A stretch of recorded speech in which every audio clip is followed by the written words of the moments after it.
Prime time bulletin के प्रायोजक हैं Arth skin and fitness centre, Bharat का पहला व एकमात्र QAI accredited centre, US FDA and European Union approved equipments, Arth building, Madhuban, Udaipur. नमस्कार, मैं हूं ज्योति। आप देख रहे हैं news 91 Rajasthan. Prime time bulletin में आपका स्वागत है। प्रदेश और संभाग की ताज़ा तरीन खबरों के लिए हमारा चैनल सब्सक्राइब करें और बेल आइकन जरूर दबाएं। चलिए खबरों का सिलसिला शुरू करने से पहले नजर डालते हैं अब तक की टॉप हेडलाइंस पर।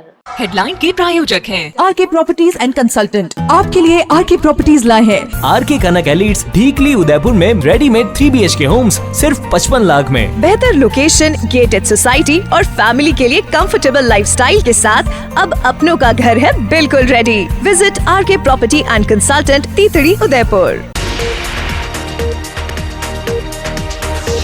पहाड़ी काटकर हो रहे अवैध निर्माण पर यूडीए ने जड़ा ताला। नोटिस देने के बावजूद भी जारी था व्यावसायिक निर्माण। उदयपुर में मानव तस्करी विरोधी यूनिट ने बड़ी कार्रवाई को दिया अंजाम। सिगड़ी डोसा रेस्टोरेंट से मासूमों को कराया बाल श्रम से मुक्त। सूने मकान में हुई लाखों की चोरी। सोना, चांदी और नकदी लेकर फरार हुए बदमाश। और खेतों में दिखी पैंथर के 4 शावकों की चहलकदमी। सोशल मीडिया पर वायरल हुआ वीडियो। उदयपुर विकास प्राधिकरण ने अवैध निर्माणों के खिलाफ एक और बड़ी कार्रवाई करते हुए एकलिंगजी के समीप कैलाशपुरी क्षेत्र में पहाड़ी भूमि पर किए जा रहे व्यावसायिक निर्माण को सील कर दिया है। यूडीए अधिकारियों के अनुसार संबंधित पक्ष को पहले निर्माण रोकने के निर्देश दिए गए थे, लेकिन नोटिस और चेतावनी के बावजूद निर्माण कार्य जारी रखा गया। इसके बाद प्राधिकरण ने मौके पर पहुंचकर कार्रवाई करते हुए निर्माण को सीज कर दिया। अरावली की पहाड़ियों को काटकर किए जा रहे अवैध निर्माण कार्यों के खिलाफ उदयपुर विकास प्राधिकरण लगातार सख्ती बरत रहा है। इसी कड़ी में मंगलवार को यूडीए की टीम ने एकलिंगजी स्थित कैलाशपुरी तालाब के समीप स्थित पहाड़ी भूमि पर बनाए जा रहे अवैध व्यावसायिक निर्माण पर कार्रवाई करते हुए उसे सील कर दिया। यूडीए कमिश्नर अभिषेक खन्ना ने बताया कि राजस्व ग्राम मूणवास की पहाड़ी भूमि को काटकर बिना स्वीकृति के व्यावसायिक निर्माण किया जा रहा था। मामले की जानकारी मिलने पर प्राधिकरण की टीम ने प्रारंभिक स्तर पर ही मौके पर पहुंचकर निर्माण कार्य रुकवाया और संबंधित पक्ष को बिना अनुमति किसी भी तरह का निर्माण नहीं करने के लिए पाबंद किया था। इसके बावजूद निर्माण कार्य लगातार जारी रखा गया। यूडीए सचिव राजपाल सिंह ने बताया कि इसके बाद उदयपुर विकास प्राधिकरण अधिनियम 2023 की धारा 32 के तहत प्रकरण दर्ज कर संबंधित पक्ष को नोटिस जारी किया गया। नोटिस के जवाब में भी निर्माणकर्ता कोई वैध स्वीकृति प्रस्तुत नहीं कर सका और मौके पर निर्माण जारी रहा। स्थिति को गंभीर मानते हुए प्राधिकरण ने सख्त कार्रवाई करते हुए पूरे निर्माण को सीज कर दिया। यूडीए कमिश्नर अभिषेक खन्ना ने आमजन से अपील की है कि किसी भी तरह का निर्माण शुरू करने से पहले नियमानुसार स्वीकृति अवश्य प्राप्त करें, क्योंकि बिना अनुमति किए गए निर्माणों का नियमन संभव नहीं होता। ये कार्रवाई तहसीलदार डॉक्टर अभिनव शर्मा के निर्देशन में भू अभिलेख निरीक्षक राजेंद्र सैन, बाबूलाल तेली, पटवारी दीपक जोशी और होमगार्ड जाप्ते की मौजूदगी में हुई। यूडीए ने स्पष्ट किया है कि अवैध कब्जों और निर्माणों के खिलाफ अभियान आगे भी लगातार जारी रहेगा। पूनम फर्नीचर 31 वर्षों से आपकी सेवा में। Office, hospitals, hotels, college, corporate और सभी तरह के गवर्नमेंट इंस्टीट्यूशंस में टर्नकी प्रोजेक्ट्स विशेषज्ञ पूनम फर्नीचर्स आपके लिए लाए हैं 0 डाउन पेमेंट, 0% ब्याज पर आसान ऋण योजना। घर के आंगन सा लगे ससुराल का हर कोना। पूनम फर्नीचर के बिना बिटिया ससुराल न जाए। Poonam furnitures, Hiranmagri, sector 5, main road, Udaipur. Udaipur में बाल श्रम के खिलाफ पुलिस ने बड़ी कार्रवाई करते हुए सूरजपोल थाना क्षेत्र के एक रेस्टोरेंट पर छापा मारा है। मानव तस्करी विरोधी यूनिट की टीम ने मौके पर पहुंचकर बच्चों से कराए जा रहे कथित अवैध श्रम का खुलासा किया। पुलिस ने रेस्टोरेंट संचालक के खिलाफ मामला दर्ज कर जाँच शुरू कर दी है। आरोप है कि बच्चों से नियमों के विपरीत लंबे समय तक काम कराया जा रहा था और उनके साथ दुर्व्यवहार भी किया जाता था। बाल संरक्षण कानूनों की खुलेआम अनदेखी का ये मामला शहर के सूरजपोल थाना क्षेत्र से सामने आया है, जहां 100 फीट रोड माली कॉलोनी स्थित सिगड़ी डोसा रेस्टोरेंट पर मानव तस्करी विरोधी यूनिट ने औचक कार्रवाई की। सहायक उप निरीक्षक रेखा के नेतृत्व में पहुंची टीम ने मौके पर जांच की तो बच्चों से विधि विरुद्ध तरीके से काम करवाए जाने की जानकारी सामने आई। पुलिस के अनुसार मानव तस्करी विरोधी यूनिट को काफी समय से इस संबंध में शिकायतें मिल रही थीं। शिकायतों के सत्यापन के बाद टीम ने रेस्टोरेंट पर छापा मारा। कार्रवाई के दौरान ये सामने आया कि रेस्टोरेंट संचालक कैलाश द्वारा बच्चों से श्रम कराया जा रहा था, जो बाल संरक्षण और श्रम कानूनों के विपरीत है। प्रारंभिक जांच में ये भी सामने आया कि बच्चों को उनकी क्षमता और निर्धारित समय से अधिक काम करने के लिए मजबूर किया जाता था। आरोप है कि बच्चों की मेहनत की कमाई भी उनके पास नहीं पहुंचती थी और उसे अवैध रूप से रोका जाता था। इतना ही नहीं, काम के दौरान उनके साथ दुर्व्यवहार किए जाने और उनकी मूलभूत ज़रूरतों की उपेक्षा करने की बातें भी सामने आई हैं। पुलिस का कहना है कि ऐसे हालातों में बच्चों को मानसिक और शारीरिक दोनों तरह की परेशानियों का सामना करना पड़ रहा था। मामले की गंभीरता को देखते हुए रेस्टोरेंट संचालक कैलाश के खिलाफ भारतीय न्याय संहिता और किशोर न्याय अधिनियम की विभिन्न धाराओं में मुकदमा दर्ज किया गया है। फिलहाल मामले की जांच सूरजपोल थाने के सहायक उप निरीक्षक सोहन लाल द्वारा की जा रही है। उदयपुर जिले के गोगुंदा थाना क्षेत्र में चोरों ने एक सूने मकान को निशाना बनाते हुए लाखों रुपए की चोरी की वारदात को अंजाम दिया है। बदमाश घर के मुख्य दरवाजे और अलमारियों के ताले तोड़कर सोने चांदी के जेवरात, नकदी और अन्य कीमती सामान चोरी कर ले गए। घटना का खुलासा उस समय हुआ जब मकान मालिक को गांव से सूचना मिली। पुलिस ने मामला दर्ज कर जांच शुरू कर दी है और चोरों की तलाश की जा रही है। गोगुंदा थाना क्षेत्र के नरसिंह दास जी का गुड़ा गांव में हुई चोरी की इस वारदात ने ग्रामीणों को भी हैरान कर दिया है। चोरों ने सूने पड़े मकान को निशाना बनाते हुए योजनाबद्ध तरीके से घर में प्रवेश किया और लाखों रुपए के सामान पर हाथ साफ कर दिया। पीड़ित वीरेंद्र सिंह मोजावत, जो वर्तमान में गुजरात के सूरत शहर में रहते हैं, सोमवार सुबह उन्हें उनके अंकल भंवर सिंह राजपूत का फ़ोन आया। फ़ोन पर बताया गया कि उनके गांव में स्थित मकान के मुख्य दरवाजे का ताला टूटा हुआ है और घर संदिग्ध स्थिति में दिखाई दे रहा है। सूचना मिलते ही वीरेंद्र सिंह गांव पहुंचे। घर पहुंचकर देखा तो मुख्य दरवाजे के साथ साथ अंदर रखी अलमारियों के ताले भी टूटे हुए थे। कमरों में सामान बिखरा पड़ा था, जिससे साफ था कि चोरों ने पूरे घर की तलाशी ली थी। जांच के दौरान पता चला कि चोर करीब आधा तोला सोने की रखड़ी, 1 तोला सोने की चैन, शादी समारोह में मिले लिफाफों में रखी नकदी, करीब 10,000 रुपए के सिक्के और लगभग आधा किलो चांदी की पाजेब चोरी कर ले गए। घटना की सूचना पर गोगुंदा थाना पुलिस मौके पर पहुंची और घटनास्थल का निरीक्षण किया। पुलिस ने आवश्यक साक्ष्य जुटाते हुए अज्ञात चोरों के खिलाफ मामला दर्ज कर लिया है। पुलिस अधिकारियों के अनुसार चोरी की वारदात में शामिल आरोपियों की पहचान के प्रयास किए जा रहे हैं। आसपास के क्षेत्रों में भी जानकारी जुटाई जा रही है। फिलहाल पुलिस पूरे मामले की जांच में जुटी हुई है। उदयपुर जिले के कुराबड़ क्षेत्र के बुथेल गांव में उस समय ग्रामीण हैरान रह गए जब खेतों में एक साथ 4 नन्हे शावक दिखाई दिए। खेतों में काम करने पहुंचे किसानों ने जब इन शावकों को देखा तो इसकी सूचना गांव में फैल गई और बड़ी संख्या में लोग मौके पर पहुंच गए। घटना का वीडियो सोशल मीडिया पर भी तेजी से वायरल हो रहा है। वहीं अगले दिन चारों शावक मौके से गायब मिले, जिससे चर्चाओं का दौर शुरू हो गया। कुराबड़ क्षेत्र के बुथेल गांव में शनिवार सुबह एक अनोखा नज़ारा देखने को मिला। गांव के खेतों में काम करने पहुंचे किसानों की नज़र 4 नन्हे शावकों पर पड़ी। एक साथ 4 शावकों को देखकर किसान भी हैरान रह गए और कुछ ही देर में ये खबर पूरे गांव में फैल गई। शावकों के नजर आने की सूचना मिलते ही बड़ी संख्या में ग्रामीण मौके पर पहुंच गए। लोगों ने सुरक्षित दूरी बनाकर शावकों को देखा, उनके वीडियो भी बनाए। देखते ही देखते ये वीडियो सोशल मीडिया पर वायरल हो गया और पूरे क्षेत्र में चर्चा का विषय बन गया। ग्रामीणों ने मामले की सूचना वन विभाग को भी दी ताकि शावकों की सुरक्षा सुनिश्चित की जा सके। लोगों का मानना था कि आसपास कहीं उनकी मां भी मौजूद हो सकती है, इसलिए किसी ने भी शावकों के पास जाने या उन्हें छूने की कोशिश नहीं की। हालांकि घटना के अगले दिन जब ग्रामीण दोबारा मौके पर पहुंचे तो चारों शावक वहां नहीं मिले।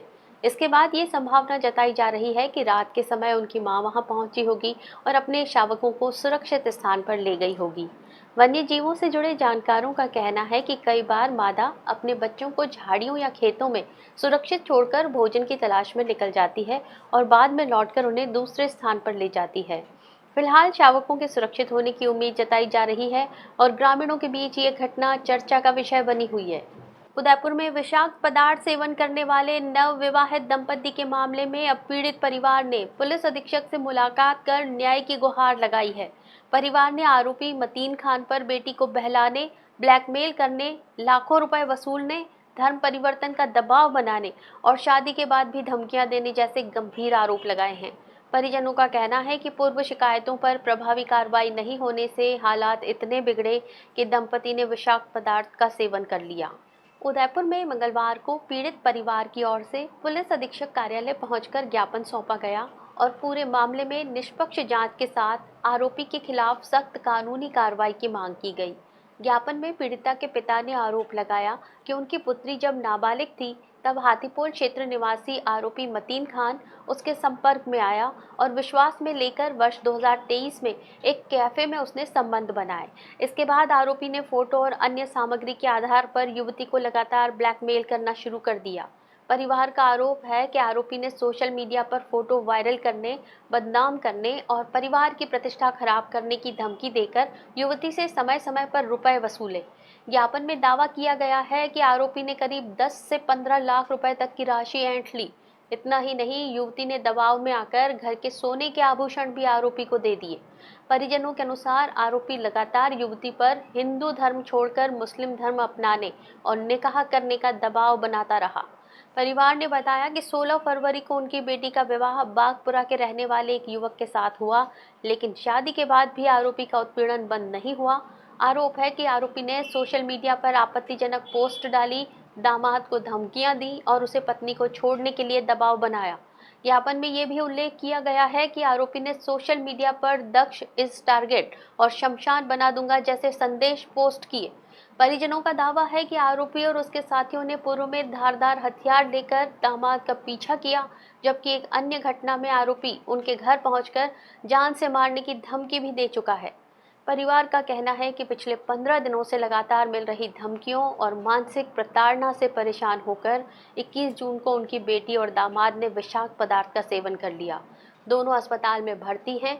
अब परिवार ने पुलिस अधीक्षक से पूरे मामले की उच्च स्तरीय जांच कर आरोपी और उसके सहयोगियों के खिलाफ कठोर कार्रवाई की मांग की है। इसके साथ ही पीड़ित परिवार ने अंबा माता थाना पुलिस पर भी लापरवाही के गंभीर आरोप लगाए हैं। तो मैं प्रशासन से यही चाहूँगा कि जल्दी से जल्दी इस पर कार्रवाई करे और ठोस कार्रवाई करे ताकि हमको न्याय मिल सके। और मेरी बच्ची ने और कंवर साहब ने अभी थोड़ी देर पहले उनको होश में थे, मैंने उनसे बात करी कि अब भी अगर उस लड़के के खिलाफ कोई कार्रवाई नहीं होती है तो हम ट्रेन के नीचे। ये जो मामला है बड़ा संवेदनशील है। इस सिटी में पूर्व में भी ऐसे अपराध हो चुके हैं और इसी समाज के साथ हो चुका है। दोबारा इस तरह से जो घटनाएं हैं उनके ऊपर प्रभावी तरह से अंकुश लगाया जाए और इस जो FIR है उसके साथ में जो उन्होंने एविडेंस पेश की जा रही है उस पर सुसंगत धाराओं में कठोर से कठोर कार्रवाई करके और जितने भी इसमें इन्वॉल्व हैं उनके खिलाफ सख्त कार्रवाई करके और उनको अनुसंधान करके और इस केस को केस ऑफिसर स्कीम में लेकर के और अर्ली हियरिंग करा के ट्रायल करा के और सजा दिले जाने का हमारा निवेदन है। उदयपुर जिले के गोगुंदा थाना क्षेत्र में युवती को कथित रूप से प्रताड़ित करने, ब्लैकमेल करने और खुदकुशी के लिए उकसाने के मामले में पुलिस ने बड़ी कार्रवाई की है। मामले में गिरफ्तार आरोपी की पुलिस रिमांड पूरी होने के बाद उसे न्यायालय में पेश किया गया, जहां से कोर्ट ने उसे न्यायिक अभिरक्षा में भेज दिया है। पुलिस का कहना है कि मामले की जांच अभी जारी है और प्रकरण से जुड़े अन्य पहलुओं की भी पड़ताल की जा रही है। गोगुंदा थाना क्षेत्र में दर्ज एक गंभीर मामले में पुलिस ने कार्रवाई को आगे बढ़ाते हुए आरोपी को न्यायिक अभिरक्षा में भिजवा दिया है। पुलिस के अनुसार युवती को कथित रूप से प्रताड़ित करने, ब्लैकमेल करने और खुदकुशी के लिए उकसाने के आरोप में बड़गांव निवासी गोपाल गमेती के खिलाफ मामला दर्ज किया गया था। गोगुंदा थानाधिकारी श्याम सिंह चारण ने बताया कि युवती के परिजनों द्वारा दी गई रिपोर्ट के आधार पर पुलिस ने मामला दर्ज कर जांच शुरू की थी। जांच के दौरान सामने आए तथ्यों और साक्ष्यों के आधार पर आरोपी गोपाल गमेती को गिरफ्तार कर न्यायालय में पेश किया गया। प्रकरण की गंभीरता को देखते हुए न्यायालय ने आरोपी को 3 दिन के पुलिस रिमांड पर भेजा था। रिमांड अवधि के दौरान पुलिस ने आरोपी से पूछताछ की और मामले से जुड़े तथ्यों की जानकारी जुटाने का प्रयास किया। रिमांड अवधि पूरी होने के बाद पुलिस ने आरोपी को फिर से न्यायालय में पेश किया। सुनवाई के बाद न्यायालय ने आरोपी को न्यायिक अभिरक्षा में भेजने के आदेश दिए, जिसके बाद उसे जेल भेज दिया गया। पुलिस का कहना है कि मामले की जांच अभी जारी है और प्रकरण से जुड़े अन्य पहलुओं की भी पड़ताल की जा रही है। जांच के दौरान सामने आने वाले तथ्यों के आधार पर आगे की कार्रवाई की जाएगी। इस पूरी कार्रवाई में थानाधिकारी श्याम सिंह चारण के नेतृत्व में ASI भरत सिंह, कांस्टेबल सतीश, वीरेंद्र और सत्यनारायण की महत्वपूर्ण भूमिका रही। पुलिस का कहना है कि मामले से जुड़े सभी पहलुओं की निष्पक्ष जांच की जा रही है। उदयपुर में मॉनसून का काउंटडाउन शुरू हो चुका है, लेकिन शहर की जीवन रेखा फतेहसागर झील को भरने वाली मदार नहर की सफाई व्यवस्था अभी भी अधूरी पड़ी है। हाल ही में जिला कलेक्टर ने मॉनसून पूर्व तैयारियों की समीक्षा करते हुए मदार नहर की सफाई करने के सख्त निर्देश दिए थे। इसके बावजूद जल संसाधन विभाग और संबंधित अधिकारियों की लापरवाही के चलते काम पूरा नहीं हो सका है। मेवाड़ अंचल में मॉनसून की एंट्री अब बेहद करीब है और मौसम विभाग ने भी अगले कुछ दिनों में भारी बारिश का अनुमान जताया है। ऐसे में शहरवासियों की नज़रें फतेहसागर झील को छलकते हुए देखने पर टिकी हैं, लेकिन फतेहसागर को पानी की आपूर्ति करने वाली मुख्य मदार नहर की ज़मीनी हकीकत बेहद चिंताजनक है। अमूमन मॉनसून से पहले इस नहर की पूरी तरह से सफाई हो जानी चाहिए थी, ताकि मदार तालाबों से आने वाला बारिश का पानी बिना किसी रुकावट के सीधे फतेहसागर झील पे पहुंच सके। लेकिन विडंबना ये है कि मॉनसून के मुहाने पर होने के बावजूद मदार नहर में जगह जगह कचरा, झाड़ियां और पत्थरों के ढेर लगे हुए हैं। इस गंभीर समस्या को देखते हुए हाल ही में जिला कलेक्टर गौरव अग्रवाल ने संबंधित महकमों के अधिकारियों को मुस्तैदी से काम करने के निर्देश दिए थे। कलेक्टर ने सख्त लहजे में कहा था कि मॉनसून के आने से पहले मदार नहर की सफाई व्यवस्था को हर हाल में 100% पूरा कर लिया जाए, ताकि बारिश का पानी झील में सुरक्षित रूप से मोड़ा जा सके। लेकिन धरातल पर अधिकारियों की उदासीनता के कारण कलेक्ट्रेट के इन आदेशों की पालना समय पर नहीं हो पाई है। स्थानीय लोगों का कहना है कि यदि पहली ही तेज बारिश आ गई तो नहर में जमा मलबे के कारण पानी का प्रवाह रुक जाएगा। ऐसी स्थिति में पानी फतेहसागर झील तक पहुंचने के बजाय ओवरफ्लो होकर आसपास के ग्रामीण और रिहायशी इलाकों में घुस सकता है, जिससे निचले इलाकों में जल भराव का खतरा बना हुआ है। अब देखना ये होगा कि जिला कलेक्टर के सख्त आदेशों के बाद जिम्मेदार अधिकारी कब जागते हैं और इस नहर की सफाई का काम कब तक युद्ध स्तर पर पूरा करवाया जाता है। बांसवाड़ा माही टैक्सी यूनियन ने परिवहन मंत्री के नाम ज्ञापन सौंपकर जिले में बंद पड़े वाहन फिटनेस सेंटर्स को जल्द शुरू कराने की मांग की है। यूनियन का कहना है कि फिटनेस सेंटर बंद होने से टैक्सी वाहन समय पर फिटनेस नहीं करा पा रहे हैं, जिससे वाहन मालिकों और चालकों को आर्थिक नुकसान उठाना पड़ रहा है। इसके साथ ही बिना व्यावसायिक परमिट संचालित हो रहे निजी वाहनों पर कार्रवाई की मांग भी उठाई गई है। बांसवाड़ा में टैक्सी संचालकों ने अपनी विभिन्न समस्याओं को लेकर आवाज बुलंद करते हुए परिवहन मंत्री के नाम ज्ञापन सौंपा। बांसवाड़ा माही टैक्सी यूनियन के पदाधिकारियों ने प्रशासन के माध्यम से भेजे गए ज्ञापन में जिले में बंद पड़े वाहन फिटनेस सेंटर्स को जल्द से जल्द शुरू कराने की मांग की है।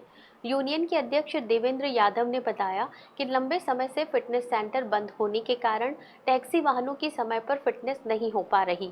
इसका सीधा असर वाहन मालिकों और चालकों के रोजगार पर पड़ रहा है। कई वाहन फिटनेस प्रक्रिया पूरी नहीं होने के कारण संचालन से बाहर हैं, जिससे चालक और मालिक आर्थिक परेशानियों का सामना कर रहे हैं। ज्ञापन में टैक्सी यूनियन ने एक अन्य गंभीर मुद्दा भी उठाया। यूनियन का आरोप है कि जिले में कई निजी वाहन बिना व्यावसायिक परमिट के टैक्सी के रूप में संचालित किए जा रहे हैं। इससे नियमों का पालन कर व्यवसाय कर रहे वैध टैक्सी संचालकों के सामने रोजी रोटी का संकट खड़ा हो गया है। यूनियन ने ये भी आरोप लगाया कि कुछ निजी वाहन निर्धारित क्षमता से अधिक सवारियां बिठाकर संचालन कर रहे हैं। इसके अलावा कई वाहनों पर अवैध रूप से कैरियर लगाए जाने की शिकायत भी की गई है, जिससे सड़क सुरक्षा नियमों का उल्लंघन हो रहा है। टैक्सी यूनियन ने मांग की है कि वाहन फिटनेस की वैकल्पिक व्यवस्था तत्काल लागू की जाए और अवैध टैक्सी संचालन पर रोक लगाने के लिए नियमित जांच अभियान चलाया जाए। यूनियन ने कहा कि नियमों की अनदेखी करने वाले वाहन संचालकों के खिलाफ सख्त कार्रवाई की जाए, ताकि वैध टैक्सी व्यवसाय से जुड़े लोगों के हितों की रक्षा हो सके। हमने आज जो कलेक्टर साहब को ज्ञापन दिया है, राजस्थान सरकार परिवहन मंत्री को हमने एक तो यहाँ पर बांसवाड़ा के अंदर निजी वाहन जो चल रहे हैं कॉमर्शियल में, एक तो उस पर बंद करवाना, दूसरा ये है कि फिटनेस सेंटर भी यहाँ पर बंद हो चुका है तो उसको परिवहन विभाग द्वारा यहाँ तो चालू करवाएं, क्योंकि हर टोल पे निकलने पे 5,000 का सरकार का चालान है जो कि हम वहन नहीं कर पा रहे हैं। दूसरी चीज़, बांसवाड़ा के अंदर जो गुजरात की जो वाहन हैं, भले वो कॉमर्शियल हैं निजी भी हैं, वो यहाँ पर आते हैं, यहाँ पर ड्रॉप करके वो यहाँ से भी पार्टी लेकर के जाते हैं कम रेट में वन वे में, जो हमारे लिए भारी समस्या है। बांसवाड़ा जिले के घाटोल ब्लॉक की 3 ग्राम पंचायतों के मनरेगा मजदूरों ने जिला कलेक्टर को ज्ञापन सौंपकर मनरेगा कार्यों में अनियमितताओं का आरोप लगाया है। मजदूरों का कहना है कि काम पूरा करने के बावजूद उन्हें निर्धारित मजदूरी का भुगतान नहीं किया जा रहा। साथ ही नापजोख, मस्टर रोल और भुगतान प्रक्रिया में पारदर्शिता नहीं होने का भी आरोप लगाया गया है। मजदूरों ने जिम्मेदार अधिकारियों के खिलाफ कार्रवाई और समस्याओं के समाधान की मांग की है। बांसवाड़ा के घाटोल ब्लॉक की ग्राम पंचायत सिरोदिया, पोरपी खट्टा और टोडी सिमरोल के मनरेगा मजदूर मंगलवार को जिला मुख्यालय पहुंचे और जिला कलेक्टर को ज्ञापन सौंपकर अपनी समस्याओं से अवगत कराया। मजदूरों ने आरोप लगाया कि मनरेगा कार्यों में लगातार अनियमितताएं हो रही हैं, जिससे उन्हें आर्थिक नुकसान उठाना पड़ रहा है। मजदूरों का कहना है कि कार्य शुरू होने से पहले उन्हें सही तरीके से नापजोख की जानकारी नहीं दी जाती। कई बार पूरा कार्य निर्धारित मानकों के अनुसार पूरा करने के बावजूद उन्हें मनरेगा के तहत तय मजदूरी 281 रुपये प्रतिदिन का भुगतान नहीं मिलता। मजदूरों ने आरोप लगाया कि सचिव, जेटीए, एईएन और बीडीओ स्तर पर मनमाने तरीके से मजदूरी में कटौती की जाती है।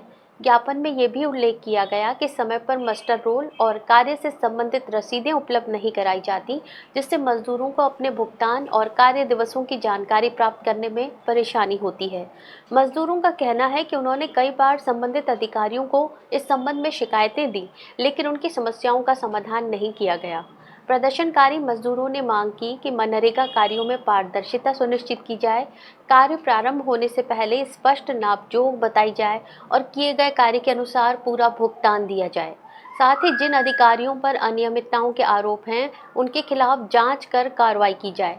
मजदूरों ने चेतावनी दी है कि यदि उनकी मांगों पर जल्द उचित कार्रवाई नहीं हुई और जवाबदेही तय नहीं की गई, तो उनका आंदोलन आगे भी जारी रहेगा।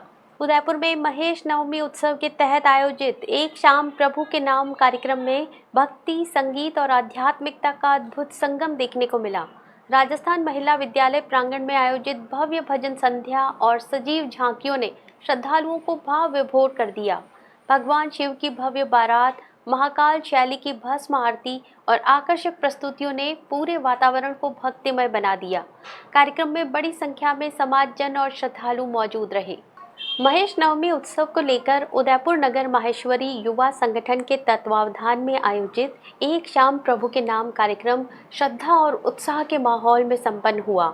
अमल का कांटा स्थित राजस्थान महिला विद्यालय प्रांगण में आयोजित इस भव्य आयोजन में सैकड़ों श्रद्धालुओं ने भाग लिया और देर रात तक भक्ति रस का आनंद लिया। संगठन के पूर्व अध्यक्ष आशीष अजमेरा और पूर्व सचिव दीपक चेचानी ने बताया कि दिल्ली से आए सुप्रसिद्ध लोकेश तूफानी एंड ग्रुप ने अपनी सुमधुर भजनों की प्रस्तुतियों से पूरे पंडाल को भक्तिमय बना दिया। कार्यक्रम का शुभारंभ विधि विधान के साथ गणपति आराधना और भव्य गणेश वंदना से हुआ। कार्यक्रम की सबसे आकर्षक प्रस्तुति उज्जैन की महाकाल नगरी की तर्ज पर भगवान भोलेनाथ के दिव्य भस्म श्रृंगार और भस्म आरती का मंचन रहा। मंच पर सजीव झांकियों के माध्यम से प्रस्तुत किए गए इस दृश्य ने श्रद्धालुओं को मंत्रमुग्ध कर दिया। इसके बाद निकली शिव बारात में नंदी, भूत, अघोरी और शिव गणों के मनमोहक नृत्य ने माहौल को पूरी तरह शिवमय बना दिया। सज रहे हैं भोले बाबा निराले दुल्हे के वेश में भजन की प्रस्तुति पर श्रद्धालु भी झूमते नजर आए।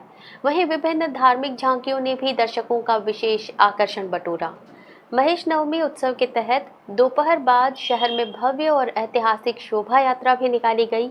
आयोजन के दौरान पूरा परिसर भगवान के जयकारों और भक्ति गीतों से गूंजता रहा, जिससे वातावरण पूरी तरह आध्यात्मिक रंग में रंग गया। चलते चलते फिर नजर डालते हैं अब तक की टॉप हेडलाइंस पर। हेडलाइन के प्रायोजक हैं आरके प्रॉपर्टीज एंड कंसल्टेंट। आपके लिए आरके प्रॉपर्टीज लाए हैं आरके कनक एलिट्स ढीकली उदयपुर में रेडीमेड 3 BHK होम्स सिर्फ 55 लाख में। बेहतर लोकेशन, गेटेड सोसाइटी और फैमिली के लिए कंफर्टेबल लाइफस्टाइल के साथ अब अपनों का घर है बिल्कुल ready. Visit RK property and consultant, तीतड़ी, उदयपुर। पहाड़ी काटकर हो रहे अवैध निर्माण पर यूडीए ने जड़ा ताला। नोटिस देने के बावजूद भी जारी था व्यावसायिक निर्माण। उदयपुर में मानव तस्करी विरोधी यूनिट ने बड़ी कार्रवाई को दिया अंजाम। सिगड़ी डोसा रेस्टोरेंट से मासूमों को कराया बाल श्रम से मुक्त। सूने मकान में हुई लाखों की चोरी। सोना, चांदी और नकदी लेकर फरार हुए बदमाश।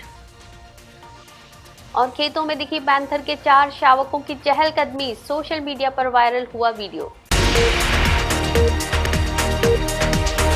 अपने स्मार्टफोन पर प्रदेश भर की खबरों से अपडेट रहने के लिए आज ही हमारा चैनल सब्सक्राइब करें और बेल आइकन जरूर दबाएं। फिलहाल इस बुलेटिन में इतना ही। दीजिए इजाजत ज्योति को। आप देखते रहिए न्यूज़ 91 राजस्थान। नमस्कार। प्राइम टाइम बुलेटिन के प्रायोजक हैं Arth skin and fitness centre, Bharat का पहला व एकमात्र QAI accredited centre, US FDA and European Union approved equipments, Arth building, Madhuban, Udaipur. ये है चैनल 91 प्लस नेटवर्क और आप देख रहे हैं न्यूज़ 91। न्यूज़ 91, आवाज हम सबकी।